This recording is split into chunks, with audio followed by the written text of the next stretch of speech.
اللهم صل على رسوله الكريم وما بعد أعوذ بالله من الشيطان الرجيم بسم الله الرحمن الرحيم ومن آياته أن خلق لكم من أنفسكم أزواجا لتسكنوا إليها وجعل بينكم مودة ورحمة وقال النبي صلى الله عليه وسلم تزوجوا الودود الودود فإني أباهي بكم الأمم وكما قال عليه الصلاة والسلام صدق الله وصدق رسوله النبي الكريم.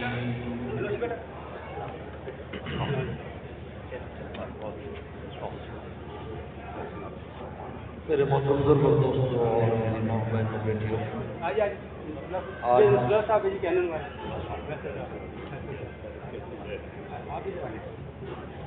میری حاضری بھی اور آپ کی حاضری بھی یہاں پر ہمارے برادر گرامی جناب خابر عثمان صاحب کی بیٹی کی رخصتی کے سلسلے میں اللہ تعالیٰ نے اس خوبصورت رشتے کے مقاصد کو بیان کیا ہے اور اس رشتے کو اپنی نشانی قرار دے اس آیات کی، یعنی یہ جو رشتہ ہے یہ میری نشانیوں میں سے نشانی ہے. نکاح کا قائم ہونا یہ اللہ کی نشانیوں میں سے نشانی ہے. دیکھیں، دو اجنبی گھر ہوتے ہیں، ان میں باہمی کوئی ایسا تعلق خاص نہیں ہوتا، لیکن جب اس رشتے کے ساتھ بن جاتے ہیں ان میں آپس میں کس قدر محبت پیدا ہو جاتی ہے اور ایک دوسرے کے کس قدر وہ معاون بن جاتے ہیں. یہ اتنی جلدی دل کا تبدیل ہو جانا یہی اللہ کی نشانی ہے. ورنہ تو آپ تعلقات اس مقام پر پہنچنے کے لیے کتنا عرصہ بیتنا پڑتا ہے اور کتنا عرصہ لگ جاتا ہے. لیکن ہم یہ دیکھتے ہیں کہ یہاں دو بول بولے گئے اور یہاں ایسی ہمدردی اور ایسی محبت ایک دوسرے سے ہو جاتی ہے، پورا ایک خاندان بیٹی کی پیٹھ پر آ جاتا ہے اور ایک خاندان بیٹی کی پیٹھ پر آ جاتا ہے. اس لیے قرآن مجید نے رشتہ داریوں میں دو رشتہ داریوں کو احسان قرار دیا ہے.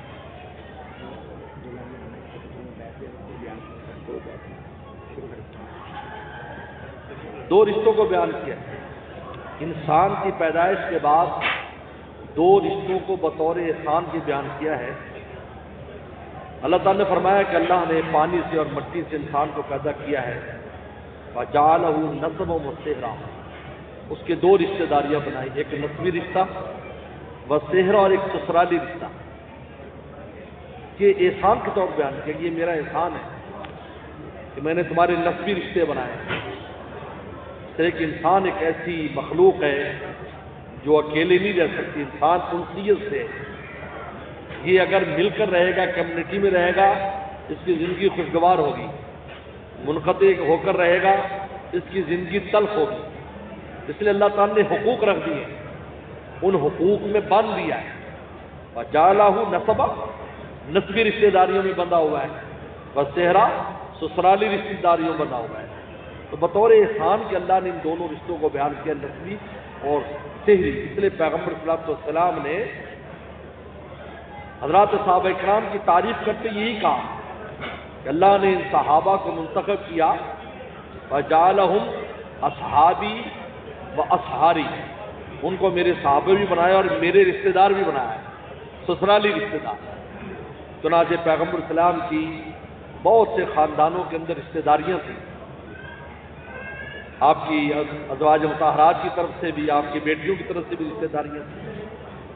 تو فَجَعَلَهُ نَسَبًا وَصِہْرًا، اس لیے اللہ تعالیٰ نے اس کے مقاصد کو بیان کیا. جو خوبصورت رشتہ ہے نکاح کا، من آیاتی، فرمایا کہ یہ میری نشانی ہے کہ دو بول بولنے کے بعد کس طرح میں قلوب کو تبدیل کر دیتا ہوں. اس کے بعد اللہ نے اس کے مقاصد کو بیان کیا کہ ان کے مقاصد کیا ہیں. تو فرمایا کہ لِتَسْكُنُوا إِلَيْهَا، سب سے پہلے بیان کیا کہ آپ کے لیے جو جوڑا بنایا ہم نے تم میں سے، یہ سکون کے لیے بنایا ہے. معلوم کہ انسان کو جو سکون ہے وہ اپنے گھر میں ملتا ہے، باہر نہیں ملتا. انسان کے گھر میں سکون رکھا ہے، فرمایا تمہاری جو بیوی بچے ہیں یہ تمہارے سکون کا باعث ہے۔ اور واقعتاً حقیقی معنی میں اگر دیکھا جائے، اگر میاں بیوی کے تعلقات اچھے اور وہ ایک دوسرے کے حقوق کو ادا کرتے ہیں تو وہ گھر جنت نظیر ہوتا ہے، اس آدمی کا دل کہیں نہیں لگے گا، وہ واپس گھر میں آئے گا تو اس کی سکن اترے گی۔ ہم یہ دیکھتے ہیں کہ انسان تھکا تھکایا آتا ہے اور چھوٹا سا بچہ چلتے چلتے وہ اپنے باپ کے کندھوں پہ چڑھ جاتا ہے، باپ کو آرام نہیں کرنے دیتا۔ کوئی اس مجمع میں ایسا باپ نہیں ہے جس نے اس پر تھکن محسوس کی ہو، بلکہ تھوڑی دیر اس کے ساتھ کھیلنا یا بچے کا کھیلنا یا بیوی کا تھوڑی دیر ساتھ یا اس کا بیوی کے ساتھ محبت کی بات کرنا اس کے پورے دن بھر کی تھکاوٹ کو اتار دیتا ہے۔ اللہ تعالیٰ فرماتے ہیں کہ لِتَسْكُنُوا إِلَيْهَا، یہ سکون حاصل کرنے کے لیے بنایا ہے، کیونکہ انسان کا جو گھر بنتا ہے وہ بیوی سے بنتا ہے، پھر بیوی سے آگے اولادیں پیدا ہوتی ہیں، پھر جا کر اس کے گھر کی تشکیل ہوتی ہے۔ اس گھر میں جب وہ آتا ہے وہ سکون پاتا ہے۔ اس لیے حضرت عمر رضی اللہ تعالیٰ نے فرمایا تھا کہ تم اپنی بیوی کو ایک عورت نہ سمجھو، وہ جو ڈیوٹیاں دیتی ہیں، اگر تم ڈیوٹیاں دیکھو گے تو یہ کتنی عورتیں ہیں، وہ تمہارے بچوں کی حفاظت کرتی، بچے پیدا کرتی ہے، تمہارے کپڑے بھی دھوتی ہے، تمہارے لیے کھانا بناتی ہے، تمہارے گھر کی چوکیداری کرتی ہے۔ اگر ان ڈیوٹیوں کو دیکھا جائے کہ ایک بیوی گھر میں کیا کیا کام انجام دیتی ہے، اور آپ باہر گئے ہوئے ہیں اور گھر کے سارے کام جب آپ آتے ہیں ہر چیز آپ کو ریڈی ملتی ہے، تیار ملتی ہے، بستر صاف ہے، گھر صاف ہے، اب وہ خود نہ بھی کرے تو تب بھی اس کو نگرانی کرنی پڑتی ہے، تو تب جا کر گھر میں آتا ہے تو اس کو سکون ملتا ہے۔ لِتَسْكُنُوا إِلَيْهَا، قرآن نے پہلا مقصد بیان کیا کہ ہم نے اس لیے تمہارا جوڑا بنایا ہے کہ تم اس سے سکون حاصل کرو۔ اس سے معلوم نہیں ہوا کہ اگر مجھے آپ کو سکون نہیں مل رہا ہے تو اس کا مطلب کیا ہے کہ کوئی ایسی خرابی اس رشتے میں ہے جو ہم اس کے اثر کو ظاہر نہیں ہونے دے رہے۔ ایک آدمی میٹھا کھاتا ہے اور اس کو کڑوا لگتا ہے تو آپ کا کیا خیال ہے؟ آپ اس کو صحت مند قرار دیں گے؟ آپ کہیں نہیں جناب، آپ کو کوئی بیماری ہے، آپ جائیں ڈاکٹر صاحب سے ملیں۔ آپ کی زبان کا ذائقہ کیوں ختم ہو گیا؟ یہ کووڈ نیا گزرا ہے، اللہ معاف فرمایا کیا حالت تھی، کووڈ والے کو تو ذائقہ ہی محسوس نہیں ہوتا تھا۔ یہی پہلی نشانی تھی جب اس کو ٹھنڈا گرم اور ان کو کڑوا میٹھا محسوس کرتے جس کو کووڈ کی بیماری ہو گئی۔ تو جب اللہ تعالیٰ اس مقصد کو بیان کر لی تسکنوا الیہا کہ اپنی بیوی سے اور اپنے بچوں سے اور اپنے قبیلے سے اپنے گھر میں سکون حاصل کرو، اس کا مطلب ہے کہ ایسی کوئی خرابی ہے جو ہم کو اس کے اثر کو ظاہر ہونے نہیں دے رہی۔ اور آگے فرمایا وجعل بینکم مودہ، تمہارے درمیان مودہ اور محبت رکھی ہے۔ یہ محبت کا رشتہ دراصل، یہ ضابطے کا رشتہ نہیں ہے۔ ماشاءاللہ یہاں پر ہمارے بہت سے کاروباری دوست ہیں جو اپنے کمپنیوں میں باس ہوں گے، پھر ان کے نیچے کوئی باس ہوں گے، ان کے نیچے کوئی باس ہوں گے، ان کے نیچے بہت سے جو نا وہ نوکر ہوں گے۔ یہ آپ کا جو رشتہ آپ کے نوکر کے ساتھ ہے یا آپ کے ملازم کے ساتھ ہے، یہ ضابطے کا رشتہ ہے۔ لہٰذا وہ صبح کو آتا ہے، سائن کرتا ہے اور پھر وہ اپنی سیٹ پر بیٹھتا ہے، وہ آپ کو کام کی روزانہ رپورٹ دیتا ہے اور پھر آپ اس کو تنخواہ دیتے ہیں۔ اگر وہ کمی بیشی کرتا ہے تو کرائیٹیریا مقرر ہے، ابھی اتنی کمی، اتنی چھٹی پر اتنی تنخواہ اس کی منہا کر لی جائے گی۔ اس کو کہتے ہیں ضابطہ۔ شریعت نے اس رشتے کو، میاں بیوی کے رشتے کو ضابطے کا رشتہ قرار نہیں دیا، یہ رابطے کا رشتہ ہے۔ یہاں یہ نہیں چلے گا، یہاں کوئی باس نہیں ہے، گھر میں مرد باس ہو اور عورت اس کی ملازمہ، ایسا نہیں ہے۔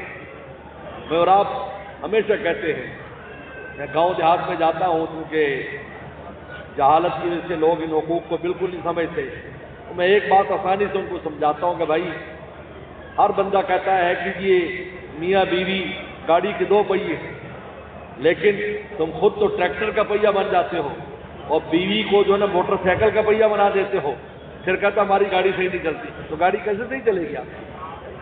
آپ تو دونوں برابر کے ہیں۔ اس لیے پیغمبر اسلام نے اخلاق کی تعریف میں فرمایا کہ تم میں بہترین اخلاق والا وہ ہے جس کا اخلاق گھر میں اچھا ہے۔ باہر تو ہر آدمی اخلاق سے پیش آتا ہے، ایک دنیا ہے، دنیا میں رہنے سہنے کے آداب ہیں، اس کا کچھ پروٹوکول ہے، دوسری چیزیں ہیں، لیکن گھر میں فرمایا آپ نے، کیونکہ گھر میں بیوی بچے کمزور ہیں، بوڑھے ماں باپ کمزور ہیں، یہاں پر اخلاق کو برتنا ہے۔ تو یہاں ایسی بہت سی چیزیں پیش آئیں گی جس سے آپ کے ادب و احترام اور آپ کے اسٹیٹس کا خیال نہیں رکھا جائے گا، جو باہر رکھا جاتا ہے یہاں نہیں رکھا جائے گا۔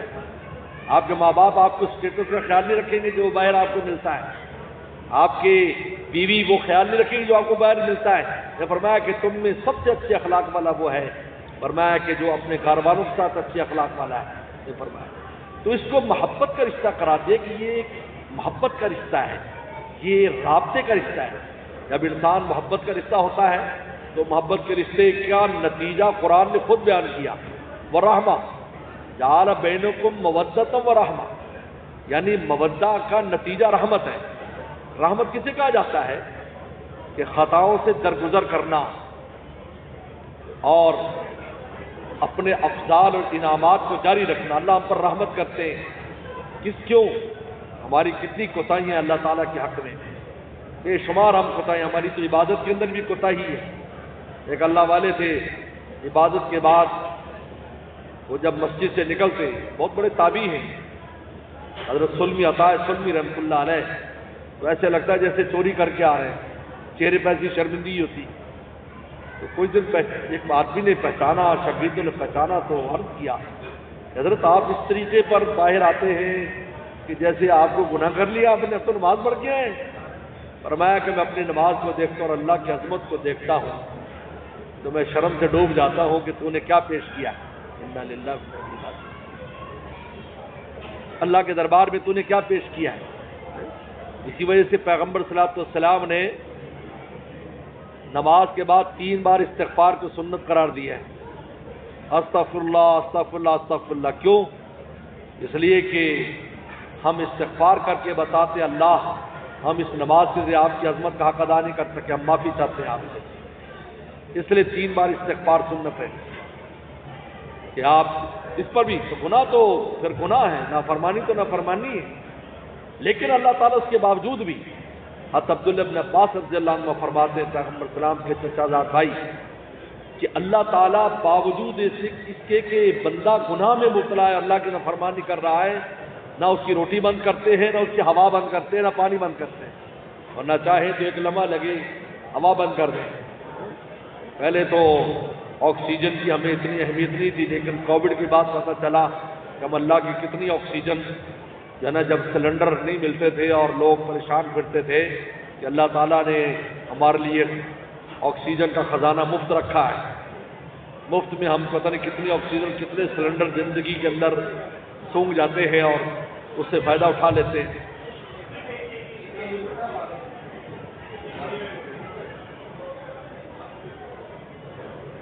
تو فرمایا کہ تو رحمت کا مطلب کیا ہے؟ درگزر کرنا اور انعامات اور اکرام کو بند نہ کرنا، یہ اللہ تعالیٰ کی شان رحمت ہے۔ بندوں کی کوتاہیاں دیکھتے ہیں، بندوں کے گناہ دیکھتے ہیں، لیکن اس کے باوجود بھی نہ رزق بند کرتے، نہ روٹی بند کرتے۔ تو یہاں پر اللہ تعالیٰ نے یہ جو فرمایا جعل بینکم مودۃ ورحمہ، کہ تمہارے درمیان محبت رکھی اور رحمت رکھی ہے، یہاں پر یہ بتانا چاہتے ہیں اس رشتے میں درگزری سے کام لیا جائے، کیونکہ محبت کی بنیاد پر ہے۔ زیادہ اگر بیوی سے کوتاہی ہو جائے تو مرد اس کی اتنی پکڑ نہ کرے کہ تھانہ گھر میں لگا دے اور کچہری لگا دے۔ شوہر سے ہو جائے تو بیوی اس کی ایسی پکڑ نہ کرے کہ کوئی عدالت بن جائے، نہیں، فرمایا کہ رحمت کی بنیاد پر درگزری کرو، ایک دوسرے کی کمی کوتاہیوں کو درگزر کرو، کیونکہ محبت ہے۔ آپ کو اپنی اولاد سے محبت ہے، ہماری اولادیں کتنی کوتاہیاں کر جاتی ہیں، ہم کچھ نہیں کہتے، معاف کر دیتے، چھوڑ دیتے، ہم ان کا وظیفہ بند نہیں کرتے، ہم ان کے ساتھ جو معاملات ہیں اس معاملات میں ہم کبھی کمی نہیں کرتے، اس لیے کہ بھائی تو نے یہ کیا وہ کیا۔ فرمایا کہ یہ رشتہ بھی ایسا ہے، مودۃ ورحمہ، یہ رحمت کا رشتہ ہے۔ اگر مرد سے کوتاہی ہو جائے عورت سے درگزری سے کام لے، عورت سے کوتاہی ہو جائے مرد درگزری سے کام لے۔ عجیب بات ہے، گھر میں بھی عجیب ضابطہ بنا لیتے ہیں۔ یہ ہے کہ آپ نے کہا جی فلاں چیز پکا لو، اب وہ نہیں پک سکی تو جلدی میں کوئی اور چیز پکا لی، اب گھر میں آ کر فساد مچا دیتے ہیں مرد۔ کہ جناب میں نے یہ کہا تھا کیوں نہیں بنا؟ استغفر اللہ، بھائی اللہ تجھے اگر دال کھلانا چاہتے ہیں تو آپ قورمہ کیسے کھائیں گے؟ اور قورمہ کھلانا چاہتے ہیں تو دال کیسے کھائیں گے؟ یہ تو اللہ تعالیٰ کی طرف سے مقرر ہے۔ اس لیے ایک واقعہ لکھا ہے بزرگوں نے، ایک آدمی تھا، وہ مزدور قسم کا آدمی تھا، تو وہ بڑی مشکل سے کئی دن کی مزدوری کے بعد گوشت لے کے آیا گھر میں۔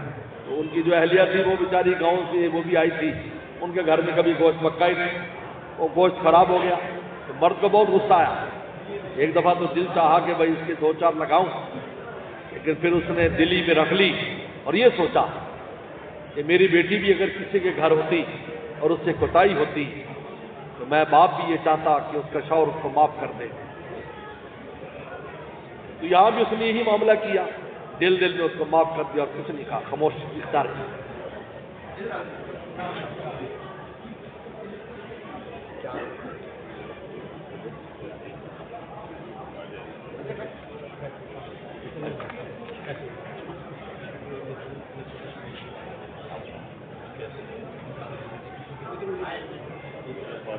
جی جی تو اچھا،